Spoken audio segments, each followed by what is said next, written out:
আগেই জানা গিয়েছিল আসন্ন বাংলাদেশ প্রিমিয়ার লিগের বিপিএল ঢাকা ক্যাপিটালসের হয়ে খেলতে যাচ্ছেন তাসকিন আহমেদ। অভিজ্ঞ এই পেসারের সঙ্গে এবার আনুষ্ঠানিক চুক্তি সম্পূর্ণ করেছে ফ্র্যাঞ্চাইজিটি। ঢাকায় তাসকিনের পাশাপাশি খেলবেন আরেক তারকা সাইফ হাসান। দুজনের সঙ্গে আজ চুক্তি আনুষ্ঠানিকতা সেরেছেন দলটি। এ সময় উপস্থিত ছিলেন ঢাকা ক্যাপিটালসের deputy managing director Mohammad Rakib Islam এবং operation manager KM Ali Hossain Raju. সর্বশেষ আসরে দুবার রাজশাহীর হয়ে খেলেছিলেন তাসকিন, কয়েকটি ম্যাচে অধিনায়কত্ব করেছেন। এবার এই ফ্র্যাঞ্চাইজিটি প্রতিযোগিতায় নেই, এই সুযোগেই তাসকিনকে সরাসরি চুক্তিতে দলে ভিড়িয়েছে ঢাকা।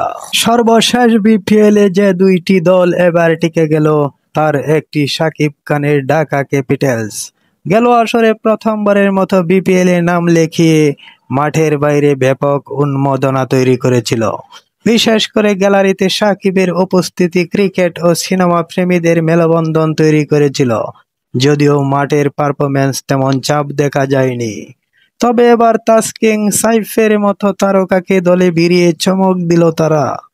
5টি ফ্র্যাঞ্চাইজি নিয়ে চলিত বছরে 19 ডিসেম্বরে মাঠে গড়াতে যাচ্ছে বিপিএল এর 12তম আসর। ফাইনাল হতে পারে 16ই জানুয়ারি। তার আগে চলিত মাসে 21 তারিখ নিলাম অনুষ্ঠিত হবে।